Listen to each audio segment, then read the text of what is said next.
Well, Deb Murphy filed this report from Election Day. Preliminary election results from Inyo and Mono counties indicate no change in the Bishop City Council, but a new 4th District Supervisor in Mono County, John Peters, a 55 to 45% win over Mono County incumbent Tim Fesco. Again, these are preliminary results. Now, with the passage of Proposition 64, legalizing recreational marijuana statewide, Inyo County residents also approved 3 advisory ballot measures, in essence giving the Inyo County Board of Supervisors a green light to look at cultivation and distribution of both medical and recreational marijuana, as well as levying a 5% tax on recreational marijuana businesses in the unincorporated parts of Inyo County. All right, some other results. Mono County local elections with, again, just 55% of the vote in. Hillary Clinton carried Mono County. Kamala Harris in a decisive win over Loretta Sanchez for the state's U.S. Senate seat.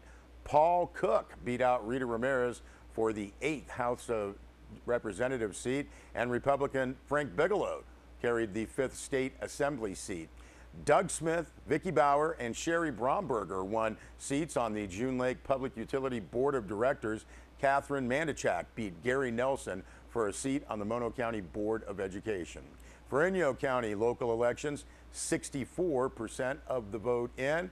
Inyo County went for Donald Trump, Harris, and Cook, and Republican Devin Mathis will return to the 26th District Assembly seat. Mathis was scheduled to be at El Pollo Loco for an invitation-only ribbon-cutting ceremony today. Understand he wasn't able to make it, but Bill Lefevre and Kat Greenman out there for Sierra Wave Media, and hope we'll have some El Pollo Loco news on Monday. Believe the opening is on Friday. Also, back to the election. Bishop City Council incumbents Laura Smith, Jim Ellis, and Pat Gardner were all re-elected. Challenger Howard Wu fell short. For Northern Inyo Healthcare District, incumbent John Ungersma retains his seat on the Northern Inyo Healthcare District Board of Directors, but Phil Hartz beat incumbent Denise Hayden for the Zone 2 seat. Susan Patton and Marjianne Young retain their seats on the Lone Pine Unified School District Board. Nathan Reed and Sandra Anderson won seats on the Owens Valley School District Board. Also, Measure F, the Southern Inyo Fire Protection District Supplementary Special Emergency Response Tax passed. Deb Murphy also offered these preliminary results on the statewide proposition, so here we go. Prop 51, the $9 billion school bond initiative, passed statewide according to preliminary results, but failed in Inyo and Mono counties. Prop 52, the Medi-Cal Hospital Fee Initiative, carried both counties and the state. Prop 53, a $2 billion bond measure, passed in Inyo, but failed by a slim margin statewide and in Mono County. Prop 54, requiring advanced internet notice prior to a vote on legislation, passed across the board. Prop 55, extending income tax for education and health care, passed statewide and in both counties. Prop 56, the $2 tax on tobacco products, passed across the board. Prop 57, allowing parole consideration for nonviolent felons, passed across the board. And Prop 58, ensuring English proficiency in public schools, won easily. Also, Prop 59, this is a legislative advisory question aimed at overturning the Supreme Court decision in Citizens United v. Federal Election Commission, removing limits on corporate and union political spending, passed statewide and in Mono County, but not in Inyo. Also, Prop 60, condoms for porn actors, failed.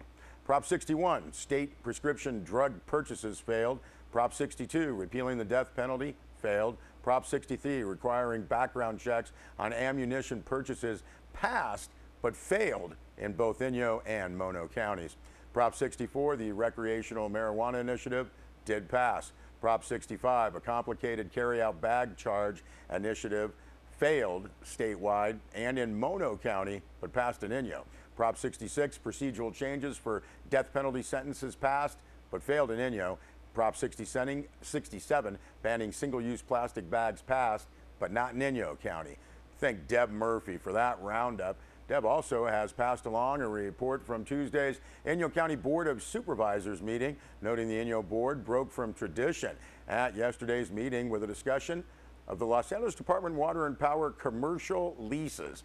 Now, the Inyo board opted to draft a letter to the department's Board of Commissioners asking for lease transfers reasonable evaluations if the city opts to sell the land, water availability, and a contact name for leaseholders to call for accurate information. Rumblings started with the City of Bishop's workshop in January. Members of the business community were concerned with what appeared to be changes to the department's lease policies. Then, at LADWP's Board of Commissioners meeting last month, a vote was taken on ranch leases, but a commercial lease decision was postponed. This was at the request of Kevin Caruncio, the Inyo County Chief Administrative Officer. Now, the sticking point was the 60-year tradition of a lessee's ability to sell his business and transfer the lease. Now, the commissioner's agenda package replaced that policy with a family transfer policy and a one-time assignment policy, the latter effectively putting an end to past practices. Now, a letter from the Inyo County Board of Supervisors to the department's commissioners expressed the fear that the one-time transfer policy would seriously hurt Inyo County, devaluing existing businesses and discouraging capital improvements. Now, Mike Allen, owner of Allen's Outdoors in Bishop, told his story during Tuesday's comment period.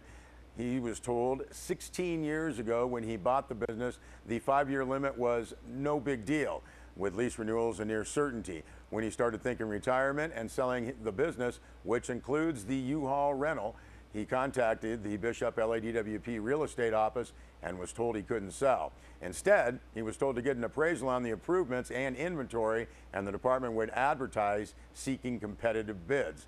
Now, in a phone conversation, Allen said 2 other commercial lessees considered selling and were told they couldn't. Now, Allen described a worst-case scenario provided by a local DWP staffer. A prospective buyer comes in with a low bid on the business, but willing to pay a higher rental rate, and the department goes with that bid. Allen said he thinks that the staffer was putting his personal twist on this. Now, said Amanda Parsons, LADWP's public information officer, in a phone interview, quote, "We're reaching out to lessees. We'll hear their concerns and input and do the best we can," end quote, with the leases. Now, LADWP Aqueduct Manager Jim Yanada will make a presentation this coming Monday at Bishop City Council's meeting and next Tuesday at the Board of Supervisors. The department will also hold a meeting with lessees at the Eastern Sierra Tri-County Fairgrounds November 22nd. Now, the supervisor's primary concern was a stable, viable business community, which would require, quote, "a reasonable, flexible lease policy," end quote, for area businesses. Said Supervisor Rick Pucci, DWP doesn't seem to recognize there is a business community here. It's insane. Nobody seems to know who to talk to regarding business leases. Pucci also added that if the department opts to sell the leased land, the property valuations have to be reasonable.